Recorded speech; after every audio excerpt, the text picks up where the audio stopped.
안녕하세요. 하이디 클래스 수강생 정예림입니다. 드디어 마지막 수업입니다. 지금까지 디지털 교육을 왜 해야 하고 어떤 식으로 진행되어 왔는지에 대해서 얘기를 해봤는데요. 저는 얘기를 하는 도중에서 조금 우려스러운 점들이 몇 가지 있었어요.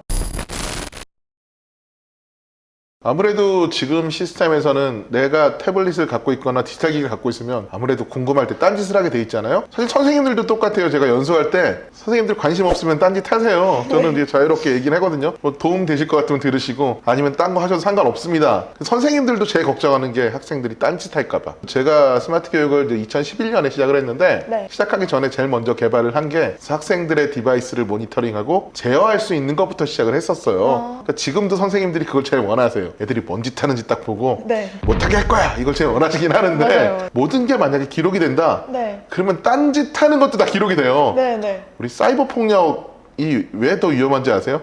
왜일까요? 우리가 대면하면서 친구들을 진짜 때린다 그러면 사실은 누가 보지 않고 둘이서만 있을 때 맞았다, 맞은 친구는 맞았어요, 때린 친구는 전 안 때렸어요. 증거가 안 남잖아요. 사이버 폭력은 증거가 남아요. 그게 다 서버에 기록이 되거든요. 디지털로 이루어지는 모든 것들은 이렇게 기록에 남아요. 학생들이 그걸 알고 있으면 사이버 폭력 함부로 못 저지르거든요. 그러니까 수업 시간에도 내가 몰래 웹툰을 보고 있는 것조차도 기록에 남는다 그러면 아무래도 못하겠죠. 그리고 이미 위험한 사이트라든지 유해 사이트는 차단이 다 되어 있어요. 그래서 뭐 유튜브를 중간에 들어가려고 해도 차단이 되어 있는 사이트라고 영상 그렇게 보려고 해도 이미 차단이 되어 있으니까 들어갈 수가 없는 거고요. 그거를 반복 시도를 했다, 예림 학생 유튜브 20번 반복 시도 뭐 이런 것도 만약에 기록이 남는다 그러면 못하겠죠. 못하겠죠. 이렇게 모니터링 하는 것들이 답이기도 하지만 결과적으로는 학생들을 그런 식으로 난 네 걸 보고 있어 보다는 수업 시간에 내가 필요한 것들을 잘해야겠다라고 하는 디지털 시민성을 길러주는 게 더더욱 중요할 것 같아요. 아이들이 스마트 기기를 사용하면서 사용하는 그런 범위 같은 게 확장이 되잖아요. 그래서 그로 인해 발생하는 그런 문제점들도 있을 것 같아요. 아무래도 이제 많이 쓰다 보면 과의존할 수가 있어요. 그러니까 예전에는 이제 뭐 중독이라 그랬는데 요즘 과몰입이라고 하거든요. 게임 같은 경우도 과몰입이 될 수가 있어요. 근데 사실은 게임 때문에만 과몰입되는 게 아니라 이 학생들의 환경에 의해서 게임밖에 할 수 없는 환경이면 내가 누구 친구들한테 의지할 수도 없고 어른한테 의지도 할 수도 없을 때 사이버에 빠져갖고 할 수가 있잖아요. 그 문제들을 해결하기 위한 노력이나 방법이 있을까요? 스스로 시민성을 기르고 역량을 강화해 놓으면 내가 스스로 제어가 가능한 거죠.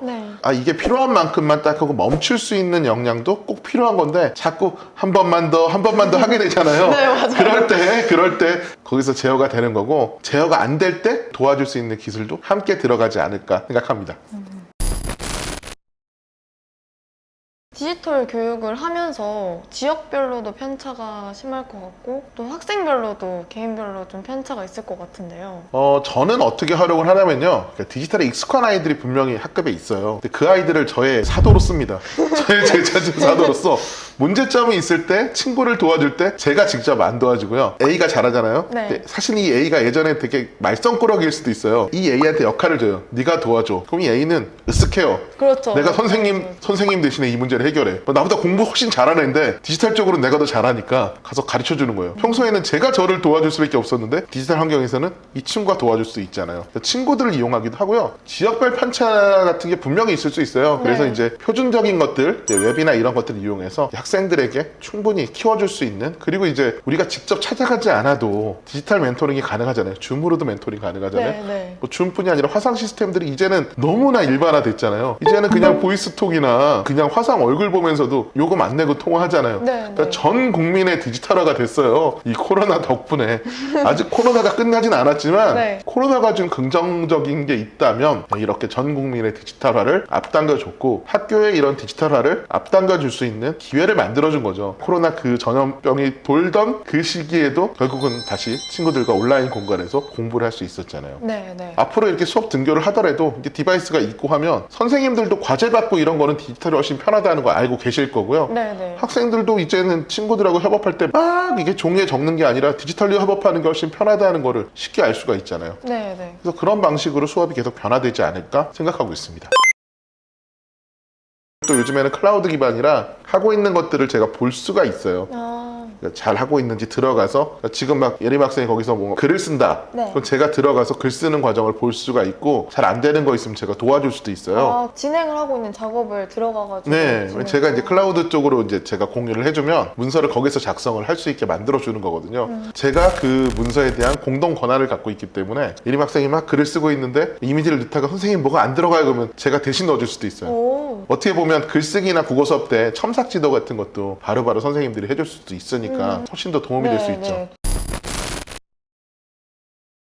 그럼 선생님께서 생각하시는 디지털 교육에 대한 방향성이나 미래에 대해서 한 말씀 해주시면 감사합니다. 제가 12년 전에 스마트 교육을 시작할 때 그때 제가 바랬던 게 뭐였냐면 누구에게나 평등한 교육이었어요. 여기서 평등이라는 것은 다 똑같은 것을 배우는 게 아니라 원하는 것을 배울 수 있고 원하는 길을 갈 수 있게 만들어주는 게 누구에게나 평등한 교육이라고 생각을 했거든요. 그 방법으로서 저는 디지털을 택했어요. 내가 꿈을 꾸면 그 길은 안내해주는 거예요. 하지만 꿈만 꾼다고 다 갈 수 있는 건 아니잖아요. 그렇죠. 그래서 그 안에서 분명히 같은 길을 가고자 하는 학생들끼리 경쟁이 없을 수는 없겠지만 내가 하고 싶은 것을 찾아서 할 수 있다는 건 그만큼 학교가 재밌고 행복한 장소가 될 수 있지 않을까 생각이 들어요.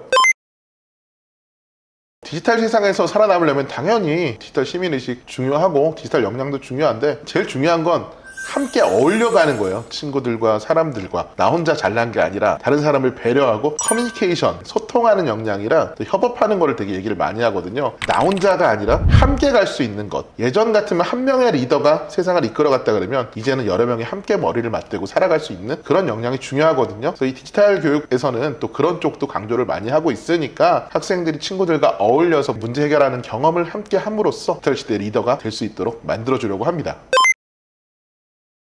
네, 아주 중요한 얘기를 해주셨는데요. 디지털 교육을 통해서 디지털 리더로 성장하는 것도 중요하지만 그 밑바탕에는 인성과 사회성이 가장 중요하다는 것을 명심해야 될 것 같습니다. 경기도교육청에서 가장 중요시하는 게 기본 인성이니까요. 기본 인성과 디지털 역량을 함께 갖춘 그런 학생들을 위한 경기교육이 되지 않을까라고 저는 응원하고 있습니다. 네, 저도 앞으로 학생 여러분들께서 디지털 교육을 통해서 더 나은 인재로 발전하길 함께 응원하겠습니다. 그럼 이만 오늘 수업은 옵 하겠습니다.